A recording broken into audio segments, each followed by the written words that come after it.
Welcome to Lifestyle Interview. I'm your host, Keith Risden.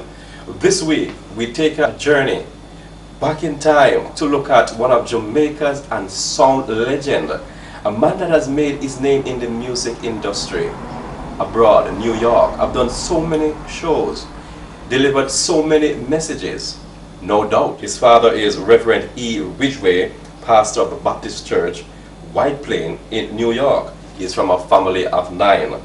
Leroy Ridgway from Westmoreland, a born legend, now lives in Birds Hill, Clarendon. Has been married for 41 years with 2 children. Lived abroad for 39 years. Traveled to Jamaica. Participate in the music industry. Live reggae music on the map. And yet, many of us don't know about Mr. Living Truth. That's his name, his musical name, Living Truth. The legendary man is with us this week on Lifestyle Interview. Was also an engineer, worked at UATN. His first school was Halley Infant in Clarendon. My viewing friends, my audience, right here in TV land, help me welcome Leroy Ridgway, Living Truth, to Lifestyle Interview this week. A man with such interesting story he will share with us, and no doubt you'll be glued to this program this week. Ladies and gentlemen, meet the legend. Greetings! Living Truth. Greetings, Jamaica! Jamaicans accept this applaud. Jamaicans at home and abroad. All who they are foreign take a trip back a yard. All who they are yard welcome them from abroad. Jamaicans near and far. Teach the youth to love and forget tribal war. Greetings! Blessed love to each and everyone in TV land. This is Leroy Ridgway, aka Living Truth. I'm so happy and glad to be here with you today. Yes. Blessed. You can just imagine what is in store. With a greetings from Mr. Living Truth, Mr. Ridgway, like that. You can imagine what is about to come next. Call your friends, your mother, your father, your son, your dad, even your grandfather if he's alive. Because no doubt in some part in history they would have heard of Living Truth, reggae artists.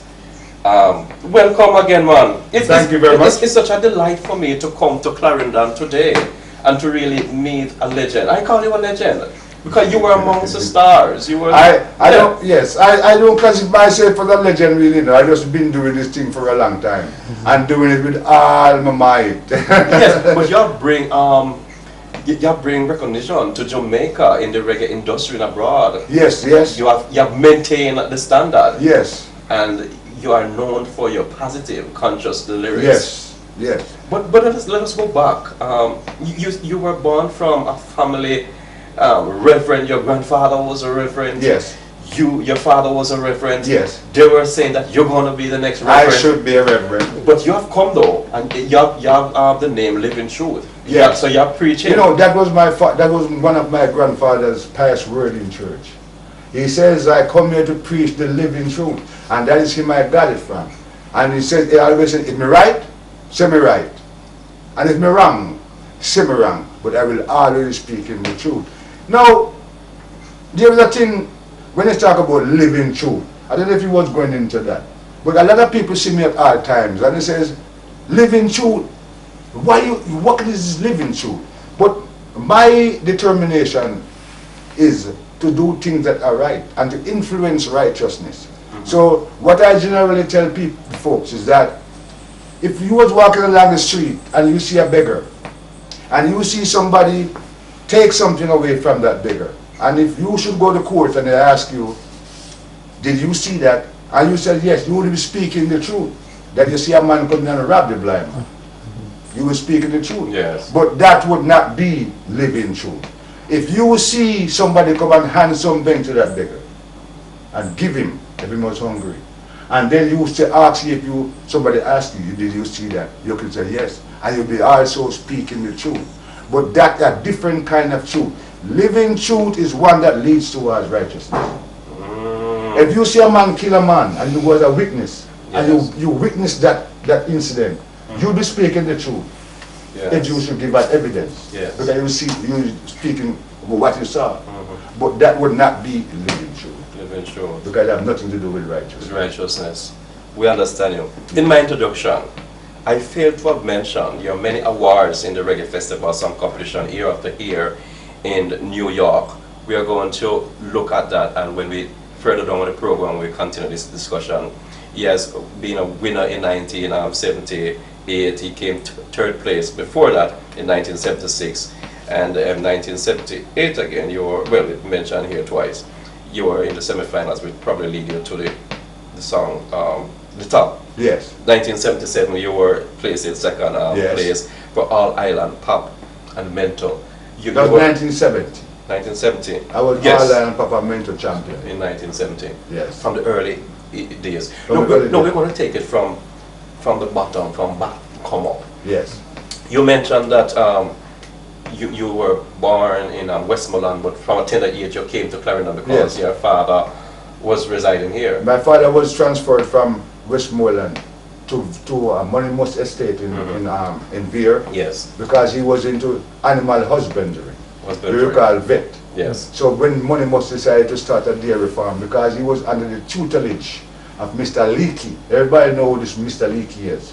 He's an agriculturalist who travels all over the world. Yes. His son is doing it right now. So my father got teaching from him, and he was transferred to Moneymus to run that dairy farm in Dairy, in Moneymus. So that brought you to this region, and you, from Ali Infant, you went to the Ali. From the Ali Infant School, I went to the Ali Primary School. Then I left from there and I went to Four-Part School. Yes, yes. Under the tutorage of teacher Nita. And then because of some discrepancies, I ended up in the Maypen School under teacher Lampard. No, don't know that you have become in the music industry, because I gather also that you are from a musical family. My sister Elena Riley is in. My father played every instrument. Yes. Because his mother was a musician, was a teacher, and she taught him to play every instrument. But one thing about that surprised me until this day. He never teach none of us to play. Oh. But we used to love to hear him sing every morning before he goes to church, when he's putting on his tie and going to church. So I used to love to listen to him, hear him sing. As a matter of fact, I sing over some of his old songs now that I used to hear him sing. Oh, my papa, to me you were so wonderful. Oh, my papa. I heard that. I never hear it real yet. The only person I ever hear sing that song is my father. Okay. Yeah. Viewers, Mr. Living Truth is a man that gained several awards. He has medals and trophies. He has accomplished much, and as I mentioned, he's going to share it all with us right here on TV Land. But we have to do it step by step. Step by step. Right. Yeah. Now, you made mention of a teacher who taught you the first song earlier. Yeah, that was when I was in Veer. I went to Ali Infant School. Yes. Infant School. I started going to school when I was 4, between 4 and 5. And the first time I went to Ali Infant School, I was taught by Miss Lake and Miss Tate. But Miss Tate was my teacher. And I can still remember the first song she taught me. 1, 2, 3, 4, 5. Once I caught a fish alive. 6, 7, 8, 9, 10. Then I let it go again. Why did you let it go? Because it bit my finger so. Which little finger did it bite? This little finger on my right. So from a tender age, you just adapt to the music because it was a part of your surrounding. Yeah, a part of your and I used to listen to my uncles too. Yes. When I used to live in Veer, my uncle them used to come from dance at Friday night time, and I used to hear them sing the song them, Big Black Sambo Girl, and she can't do a thing, big Sambo. But I want to tell you, the song that they used to sing, that I used to think about more than anything else, was the song about, at every corner that you may walk, and you hear a group of people talk, they are not skylarking, they are only talking about Ethiopia. So you can take me back to Ethiopia, where the milk and the honey flow. And you can take me back to Ethiopia, that's the place where I wanna go. Adebikana. So I used to think about Ethiopia. Why they sing about Ethiopia? And they talk a lot about Marcus Garvey. And I was more interested to hear about the history than to get into any other thing else. Yes, because my mother, as you might tell, my father, my last name is Ridgway. My father's father come from Scotland. Okay. My mother, our generation, come from Africa. Straight from Africa. Because the history that runs in our family is that my great-great-grandmother came to Jamaica when she was 8 years old. She was, and that was what the history that comes down into our generation. And while they were on sea coming to Jamaica, they heard that slavery was abolished. And it was easier for them to bring them to the nearest port than to take them back to Africa. So them land the whole boat load of them at Moran Point. And when the boat landed at Moran Point, they thought they were in Africa because the place was green and looked the same way like Africa. And everywhere them walk, them back up on the sea. And that is when they realized that they were in a strange and a different land.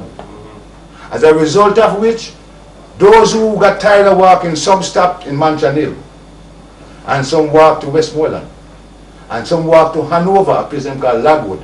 So we up in Petersville now, we refer to St. Thomas as St. Thomas in the east. And down at Hanover, we call down at Lower. So when you hear people talk, say, well, yeah, where Master John there? Walling down the lower side. We know St. Gandon, so. So we know that. And people used to walk at that time. It take all 3 months to walk from down there back to St. Thomas to go look for them people. But as time goes on, the younger generation, we get the same.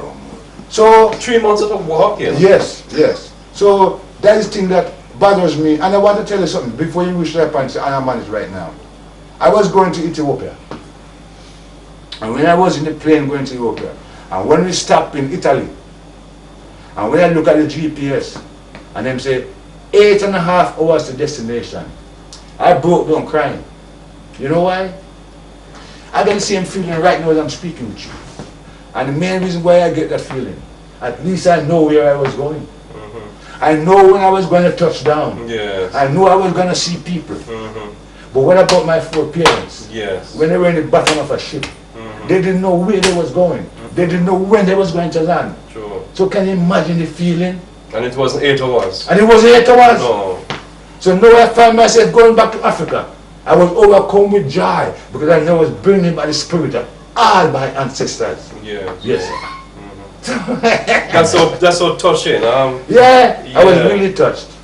Yes. And that's why I advise every black man, not even the black person in the world, if you get a chance, go back to Africa. You don't have to know anybody there. All you know that you're an African. Because when I touched down in Ethiopia, it was like a balloon burst inside of me. I never felt so happy. I never felt so joyful. I never feel that blessed, so blessed in my whole life. And from that day until now, it was like I entered a healing stream. When I went back to Africa, the feeling never left me. But this was because after hearing that song, you seek to learn about Ethiopia and Africa and what it means for us as blacks. And I got the inspiration and I wrote a song named Over There. When I heard about all the suffering that was going on over there in South Africa, I wrote a song. The name of the song was Over There. And because of that song, that was the song that brought me back up. Okay, in terms of what? It popularity? The popularity. Okay, so it did well, extremely well. They did well in Africa. Give us some more words of that song. I get up this morning to the sounds of crying over there. When I hear the news about children dying over there. They cannot walk around in freedom over there. They are put to jail in their forefathers' kingdom over there. But when I read upon my history, and when I look at my biology, It is true scientifically, I found out my forefathers' parents was from over there, and I know I am a true descendant over there. Marvelous, marvelous. So I must send words of encouragement over there. Don't stop the war until you get that freedom over there. But when freedom come, that war must end over there. For man and man must no longer suffer anywhere. It will take guts and determination, and the fact we know that this is our land. Africans, Africans, take your stand. Why? We are fighting for our freedom everywhere. We won't stop till we get that freedom over there. On that beautiful note, we go for our first break. We'll be back.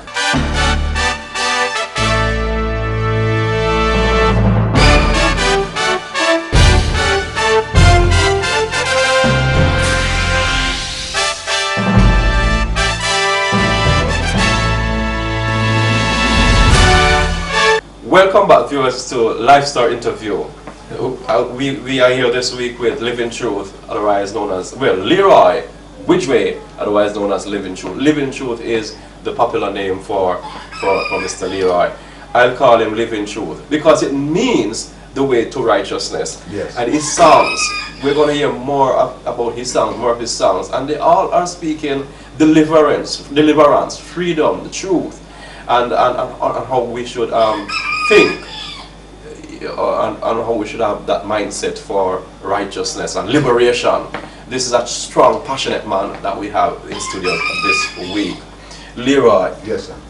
you have accomplished much, and I must congratulate you on that. Thank you very You much. have set a platform in New York over the years. Yes. From the early 70s. Well, you started in Jamaica in the 70s. Yes. When you entered the... All Island Papa Mental Festival. Tell us about that. Well, the All Island Papa Mental Festival, I used to sing with a lot of bands before. I used to sing over the top 20 and the top 40 or whatever. But I always find myself interested in making some songs of my own that could really express my own inward feelings to the people.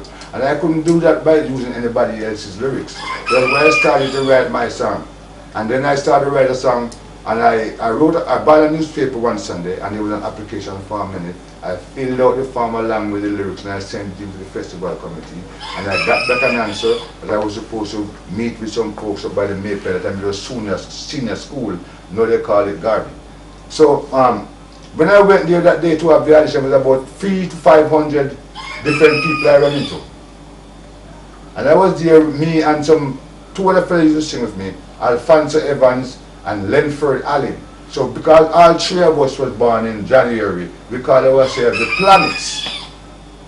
Now, when after the 500 we audition, it works down to 25, then it comes down to 12. And of those 12, we sing in the Capri Theatre in Maypen, and we won. We go back and we sing at the Odeon Theatre in Mandeville and win again. We go back and we sing at the State Theatre in Kingston and win again. That's when I got that medal from Ronnie Williams, straight upon direct. Now, one day after that, after our event passed, the rest of the group, Alfonso Evans and Lenford Allen, they didn't want to sing harmony with anyone. And that is a big problem. Oh, yes. Everybody wanted to be the lead singer. Yes. So after we win the festival, that was the end of me and them. Then after that, I ran into a fellow by the name of Joseph Beckford. And Joseph Beckford used to play, he was a graduate of Alpha, and he used to play horns. But he was the only man, boy, it's the truth. Instead we are going to show tonight, we could go sit down on the hill and rehearse some tune, man. So we go up on the hilltop and rehearse, and true, I have a sympathy with the movements of Rastafari, right? And I feel that most of it is just a matter of misunderstanding. And because a lot of people, for them try to understand what Rastafari is all about, them try to denounce it. Instead of them try to delve into what it really is. You see, and they don't know that Rastafari was long before even Haile Selassie. Because with the people that used to go with them call themselves the Abyssinians out of Ethiopia. And that was long before Yes. His Imperial Majesty. True, true. So I wrote a song called Dreadlocks Man.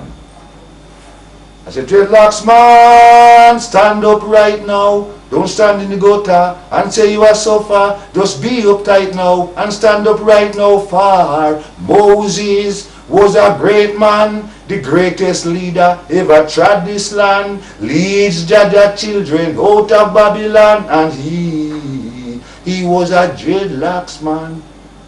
You know, so that's why I say dreadlocks is coming from further. Now we link it to Rastafari. And then I sang another song, say, Rasta want peace, praise Jah. Only Babylon a war, Lord, oh. Because I feel within myself, I say, the only problem that police and Rasta have is ganja. So any other legalized ganja, police and Rasta have nothing to worry about. And then I sing a song, say, Bongo Natty trod a lonely road. Bongo Natty met a policeman who said, turn out your knapsack, man. Let me see the position. A quarter ounce, a cali weed. Fall out a Rasta man bag. The Babylon say, Lord, look on the evidence. Make we forward down a station. But hear this now. Bongo Natty, he said, Rasta can't swear by the Bible, cause it's written in the Bible. Let there be yielding seeds and weeds and jajaland. You see the main reason for that song? Yeah. When you go to court now, and them try the Rasta man, say them find him with ganja. Them go and bring a Bible come and say, Rasta, when you swear by this Bible, tell the truth and nothing but the truth. So help you God. Now, how you going to get a Rasta man to swear by the Bible after it's only ganja you find him with, and it is written in the same Bible? So let there be yielding seeds and weeds upon the land. So how a Rasta man go sure if you tell the truth and you never tell a lie in the beginning? He must go in with what the Father said. Let there be yielding seeds and weeds on the land. So we get a lot of Rasta ganja. So what you do? So in this I say impossible can't do that. So what you do though? The messages, yeah, you put them in song. Yeah, put them in so song. persons can enjoy and learn at the same time. Yes. And so that's why you had an album or out named Sermon. A sermon in song. In songs. And that is why you sing Living Truth. Yes, yes. You know? Yeah. Because you sing facts. You can't afford to sing things that you don't know about. Yes. And you know? Idle talk. You know, idle talk, you can participate in that. That's why a man come to me one time and he says to me, I was in Canada, and he says to me, Living Truth, how come you don't sing no love song? Both girls and all them things. I said, well, you little talent to me have. Do me have to go try to sing for Jah? But that's not true. I hear you sing a love song. I sing what? That was what caused me to sing that song. Oh. The Black Rose. And if you notice, the Black Rose has got a strong message in it. Yes, yes. Because beautiful song. You know why the purpose behind the Black Rose? I was inside of a club one night, and they have two light-skinned black women inside it, and her sister walked in, and she was black, and she was well dressed, and the two light-skinned one get jealous of her. Yes. And say, look on her, she said, no, in front, no look bad though. But you see, if you live in the dark, all you can see, eye, and in teeth if you laugh. Man, and I was so upset about it because my mother is black. Yes, yes. And I went home and I wrote this song, The Light in Your Eyes, because I put myself into character. Right. And I sing like I'm a black young fellow, meet a black woman who I love so much. Right. That's why I wrote this song, so she is a black rose. Black Rose, a beautiful song. I've heard it and I enjoyed it. And that's why I write that song. So that's the only love song. And that song is to enhance, uplift, and strengthen the black woman. Yes. Make she feel proud of herself to be black. But do you think though, over the years, your song have gained justice on the airways? Well, you know, my song has gained a lot of justice on the airways. And in the sense that any who hear it and accept it, I always want to hear it again. Sure. Because, for example, I don't get a lot of airplay like in Jamaica because, you know, I get a lot of airplay in America and probably in Africa. Places that I don't even know the people. Yes. You see, in show business, you get through better with strangers than with friends who you know. Because you see, when my song is played in Ethiopia and Africa, nobody doesn't know me. Them only know the song. The song. And they love the song. For example, when I went to Ethiopia, I was there with Luciana, Michael General, and Ragalax. All four of us went to represent Rastafari for the millennium in Ethiopia. Millennium. Yeah, that's what the Millennium show. That's an annual. No, that's not an annual. You know, it's jump back every million years, every 2,000 a year or something like that. Wow. Every 2,000 years, I'm every million. It's the millennium. That's in Africa. Yes, in Ethiopia, Mesquite And Square. you went to represent the black in Jamaica. Not the along black with- in Jamaica. We went there to represent the movement of Rastafari. Rastafari. Because me and Lucian and Michael General, we went there to represent the And, you, movement and of this was an Rastafari. invitation you had from them? Yes, sir. Through the music. Through the music. Just through the music. Because when I went there and I was singing this song over there, I could have stood up on stage and just hold the mic up. And I said nothing. People them already, They know the song. and the audience was about how much? About 100 or 200? Oh, 50 to 60,000. Wow. As far as you can look, Bigger shows and is people. And let me tell you something. The biggest surprise I got over there was all of us was sitting out in the yard one evening before the show and we was talking. And there were some people there from Kenya, a few journalists.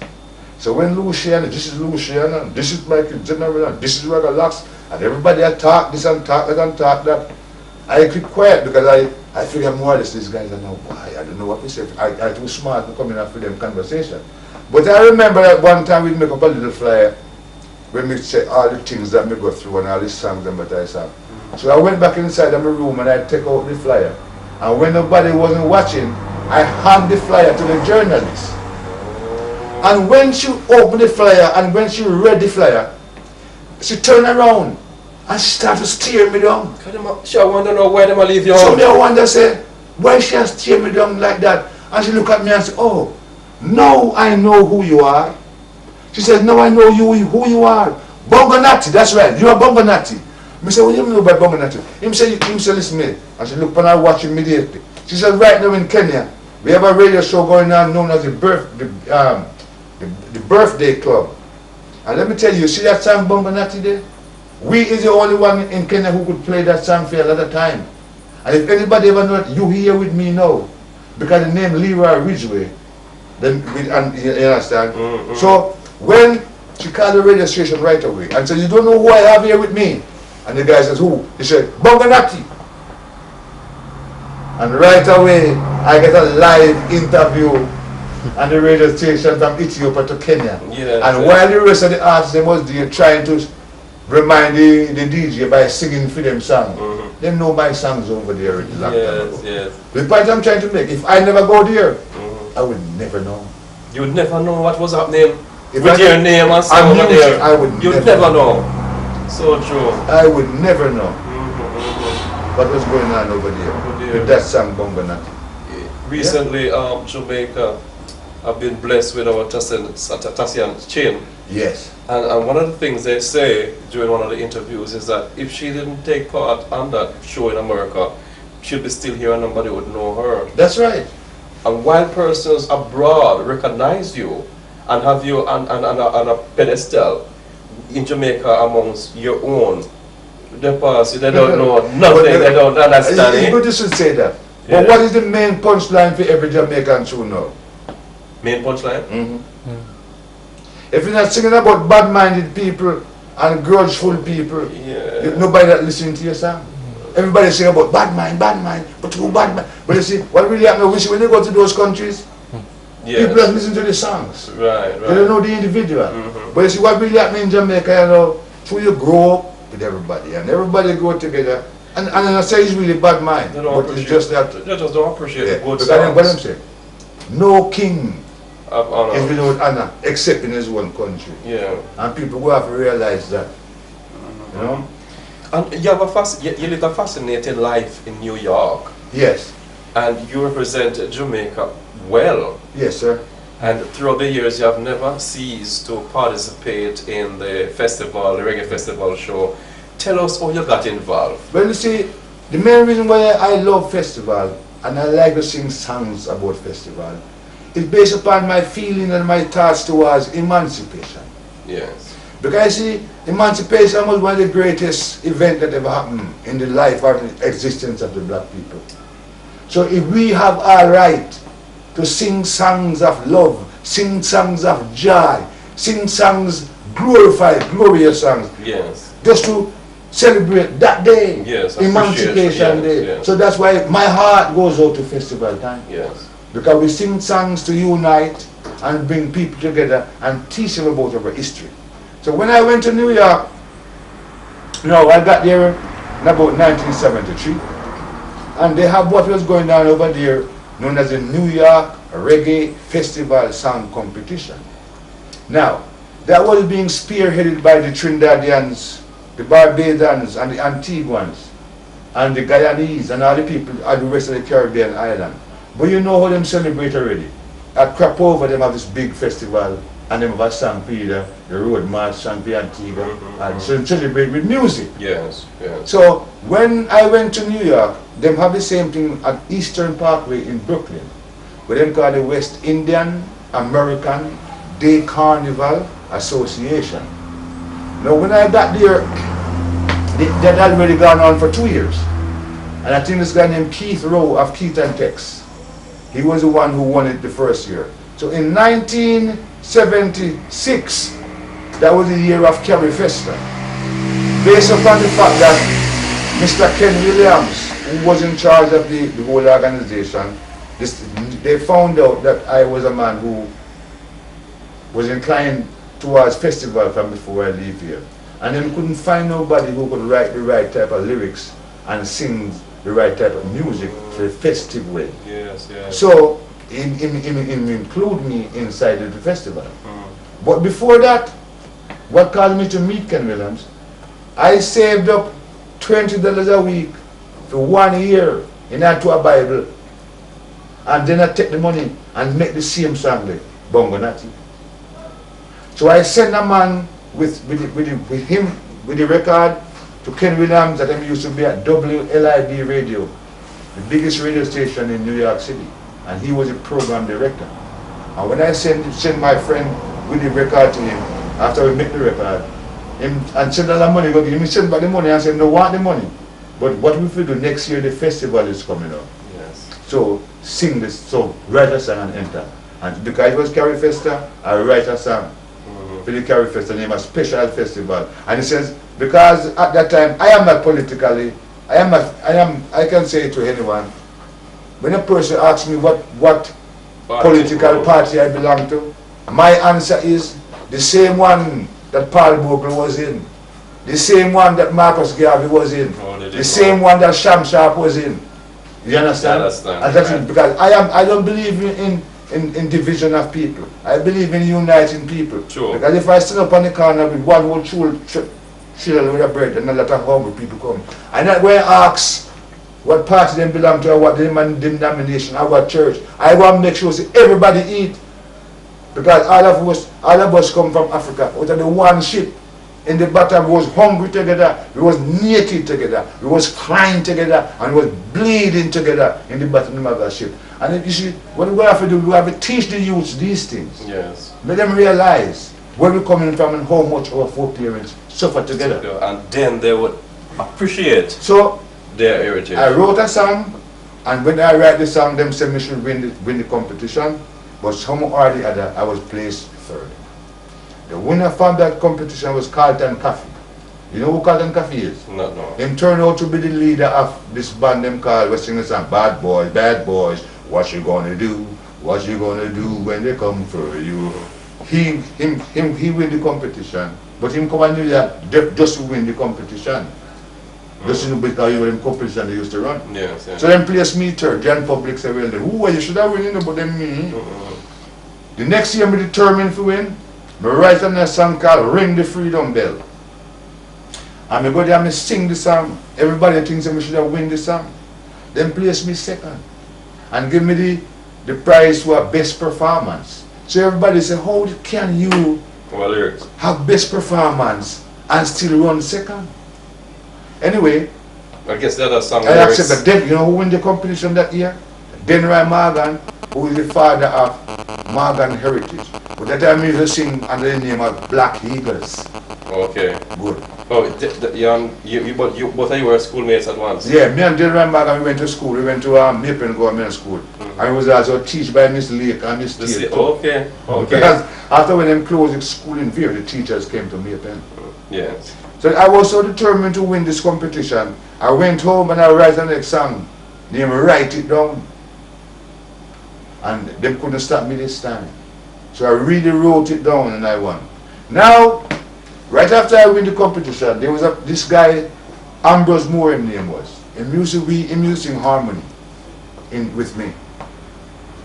So when I went back to Ken Williams, and I says to the men, the authority, I said, what happened? After me write and win so much festival, I still cannot get any show. Because the only time you used to hear about me was at festival time. No matter how much producer or promoter come, there was somebody in the authority who was in charge of the festival who think it would be better to have me in the festival every year. Oh, and not to let you than go. give me the opportunity to branch out all over the world. On that note, we're going to go for a second break. It's sad though. It's very, very but sad. You did justice to the festivals over the years. Yes. Viewers, we're talking with Leroy Ridgway, Living Truth. We are in Clarendon, Birds Hill to be exact, at his home. We'll be right back.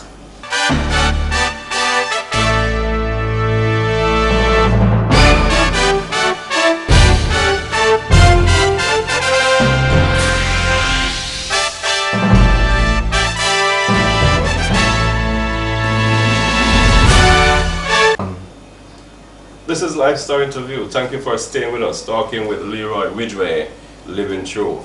Sharing his story with us, he continues to talk on this issue about the festivals. Yes. So, after when he tells me, Mr. Williams, he said, I went back to him and I said, how about putting me on some big shows? Because I'm a winner from last year. He said, no, there used to be a guy carrying harmony with you. And now he's gone because he left and he said he couldn't take the hardships anymore. He wasn't making a lot of money out of the festival because he had other things that he was taking care of. But you weren't looking at the money? No. At the festival. Okay, continue. Alright. And then now, I was looking at the festival, not the money, because money will finish, money will done, but the words and righteousness will continue forever, just like the Bible. Now, so when he says to me, he was sitting at the desk and then pulled back in desk and chair. And he says to me, you know, the people them always sit down up on stage. If you fella carry harmony, we know see you write the song and everything and you're the lead singer. But how never put you back on stage now by yourself without your harmony partner? Because I was so limited to festival at that time. You understand what I'm saying? Yes, yes, yes. So he said, well, all I can tell you, the festival is coming up next year again. And if you feel like, write a next song and go there and sing it by yourself. Who knows? You might win and prove to the people and tell you is the man. So I went back home. That was in August was the final competition. That happened again until the other year, August. And right as I left there, I didn't get sad or disappointed because I knew that I was the one who wrote all of those songs, and all I had to do was write one that was better than the last winning one. Yes. And I had the vibes within me, so I know when I do something better than the last time. And I went home this time, and I wrote a song, and the name of it was Free for All Festival. I didn't write addressing no one and nobody in particular. I addressed the whole cause of festival. And then I went back, I sent it in the song, and I went back there the next year. Which year was this now? 1980. Yes. And I sing this song, Free for All Festival. And the night of the competition, it was between me and another artist by the name of Junior Soul. And there were two names left in the hat. And I picked the hat, the number, I was going to be the last person to sing. And believe you me, you see, when I went on stage, everybody sing already. Me, the last man, going to sing out of 6 finalists. So I said to myself, what on earth am I going to have to do now to be better than everybody else? Become better now. You understand? But I used to wake up in the morning, I run every morning, I exercise because my boxing experience, you know, to running and the exercising and things. Sure, share with us later. Yes. So, based upon that now, it's when I go up on stage, I had a producer, and they have a passage of the scripture that says, the angel of the Lord encampeth around all those that fear him. And you see the night of the semi-final, after I was left desolate and alone, only me and my son, out of a clear blue sky, a man walk up to me. And him say, since a living truth, him says, if I'm the one after, all me want you to do is sing the song.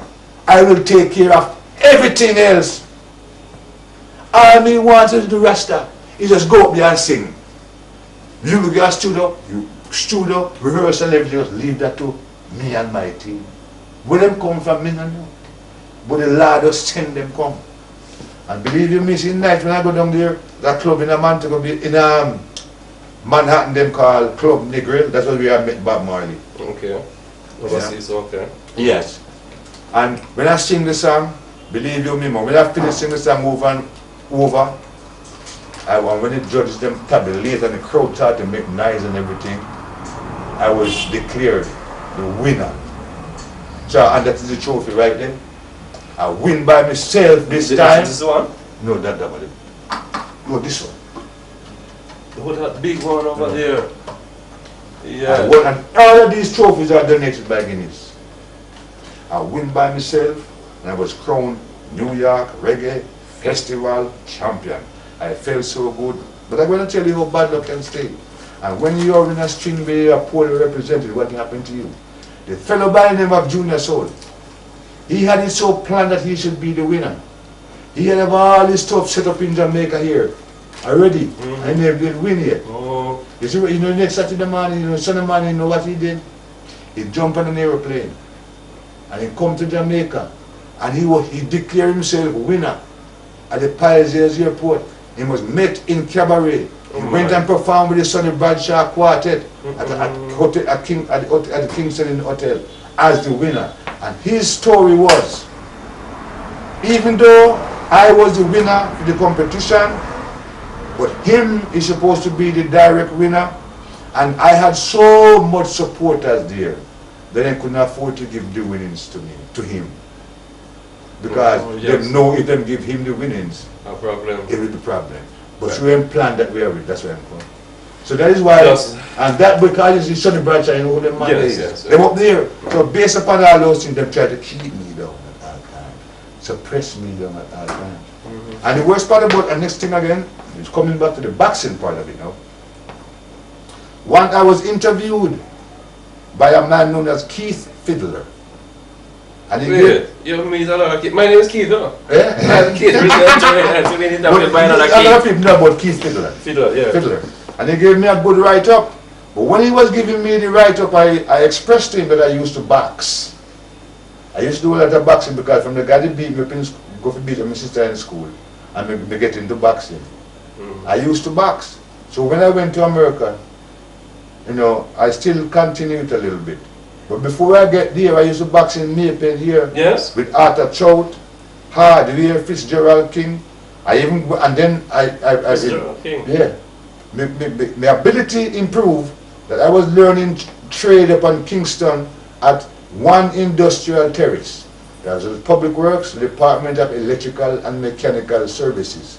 And while I was there, they learned about me as a fighter, and the government of Jamaica then started preparing me to take part in the Caribbean Games. What do you used to call it again? Some Caribbean Games. Carifesta Games? No, some Caribbean Games. What are They used to take place in the Caribbean. And so they had me up at race course, at Guinness Gym. So me was the man that was being tutored by, as old as he was, Kid Silver. But what on a bit earlier? How did the boxing start because a person want to beat up his sisters? Oh. Then just I tell you, I went to the evening on my way home, because this guy I run into a guy by the name of Rupert Bell. After the guy tried to beat me, sister, I'm going this. I said, well, who this guy? I'm going to block you up. I'm going to destroy this fella. He said, I'm going to the school and look on Rupert Bell.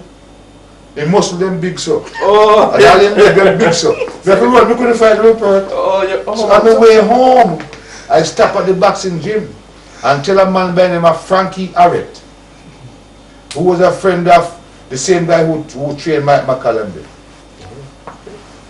And him say he wanted to train me to be a fighter. I said I want to be a fighter. And he asked me how much you weigh. I says I don't know, sir. And I'm going and get a coach here where you hook up and so. And when we draw up on it, I was 5 feet 11. But you get so much me weigh. 110 pounds. Tall but light. And so therefore they used to call me the Maga man. And they send me home and say everything that you can find to eat or drink, you eat it. So therefore based upon that now, for me I have 7 sisters, they used to call me the clean up man. Because you just start eating. Anything I eat and then I want. Right. I mean then call and get to. And I ate and I ate and I ate and I ate and I ate. And when I went back and go to check the guy, I weighed 115. And he started to train me. And I got into boxing and I started to box. But my mother, for some reason, never liked it. I don't know why. And my mother never used to call it boxing. Guess what they used to call it? Pugilist. So I was calling to my mother, I don't want no pugilist in my yard. I don't want no pugilist in here. So therefore the boxing team have to start hide and do it. Yeah?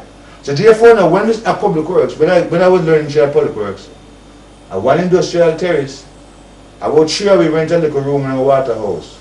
And 3 we live in one little room there, and so we start to box fully and go again to the gym. With a man called David A. Lindo, Dr. Cliff Western, and Larry, I forgot Larry something, but he used to be at the parish council in Kingston. And therefore every day we used to leave work at 2 o'clock and go to the Guinness gym and try to train to be a fighter. Okay. The government of Jamaica will not train to Yeah. do that. But it so happened that after that I get transferred because I was a mechanic too. So after I make my apprenticeship, the complete my apprenticeship, then transferred me from Kingston Workshop to Montego Bay Workshop. Wow. And when they transferred me to Montego Bay Workshop, there was no boxing gym close to me. So that was the end of my boxing career in Jamaica. And at that time I was working at Uatan. Okay. So it was while working at Uatan now, I decided, Margie, my wife, went to America. And after a certain time, she sponsored me. And I gave up my job in Jamaica and went. At Uatan, you were at the time when you leave? Uatan. And you were an engineer? No, yes, I was an industrial engineer. And I left from there and I went to Are you America. Yes. Okay. Now, when I went to America, when I went to America, but things were so different. Yes. Because when I went to America, my wife, she had so much bills and things coming on. And when I went, there was no time for idle. So I got to America this Sunday. And by the Wednesday, I find a job. It was nothing like what I was doing in Jamaica. Because you can imagine a lot of people go to Jamaica, leave from Jamaica and go to America. Why a lot of them don't come back? I just shame and shame. But I think that one of the biggest mistakes I had made at that time was to leave my job at Uatan and go to America. Because I go to America, I was working in a yard. I doing ordinary things just to make money. Yeah. Right? And at that time, while I was there in the yard one day, a white boy come to mess with me. And he came 3 or 4 times to, aggravate me. But because I knew that my wife was at home this time, she declared that she was pregnant. I didn't want to have a fight with him. Yes. Because, we'd lose my work. And you're a stranger. I'm a stranger. So one day, he came inside here and a white girl come with a white boy. And he come to me and he started to disrespect the white woman that she loved niggers. And when him use the word niggers now, whether my wife and 10 months pregnant or 40 months pregnant, you don't remember one thing? I don't remember nothing. Big disrespect me and me say, well, Jah will let me fight me out of this. And men catch a fight and I knock him out. And when me knock him out, I think they was going to fight. I think they was going to fire me. Instead of that, he went home. And by the next week, Wednesday, me then say some policeman come to me out of the gate. So when I think, say, boy, they're going to lock me up, I started to fret and tremble now when I'm going away. When I went there, the policemen came to me because they want me to join what was known as the Police Athletic League. Because then here's me as a fighter. And then I look for get fighter from Jamaica. And right away they came and put me into a gym. And started to train me day and night to continue my boxing career. Wow. Good. You see, after when those Indians was going on very well, they was trying to get me to fight for the New York Middleweight Championship. While I was preparing for that fight, I was also singing in festival. Yes. That's right. See, after me win the festival in 1978, I went home one day and my wife told me, say, she get a call from the newspapers, which was in Gannett. And them said they want to have an interview with me because in Westchester, they never know nobody that's win a competition like that. And I went there to do the interview, and that was that interview, you see the picture right up there.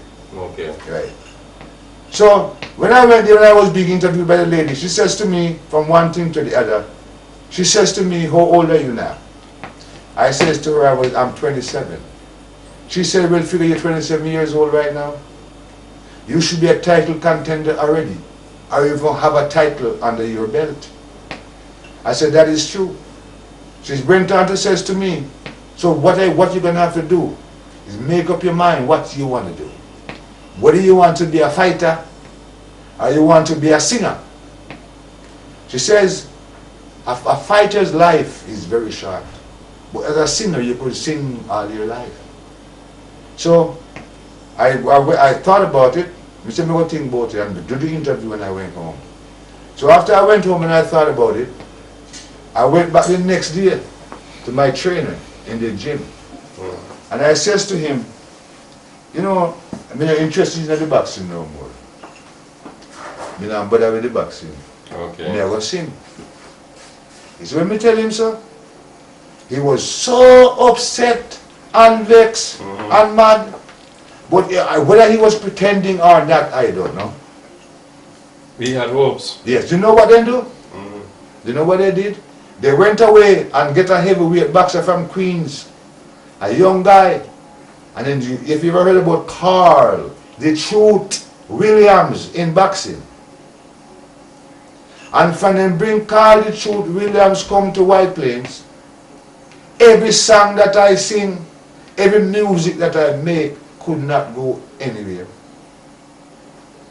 Because once I decided that I was out of music, boxing, and decided to go into music, and because I had a write-up in the paper that I was being taught boxing by Kid Silver in Jamaica, and I feel that one of the truest forms of all sports, if the write-up is in that paper, is boxing, then bring this guy, Carl the Truth Williams, and everything that I do in singing was like them trying their best. To keep you out. To keep me out. So you can go back and focus on your boxing career So they can make some money off of you. Yeah, yes.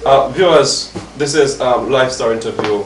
You have been hearing from Leroy Widgway, Living Truth, about his life, the music, the boxing, and there's so much more to come. Stay with us. Next week, you're going to hear the rest of his story right here on Lifestyle Interview.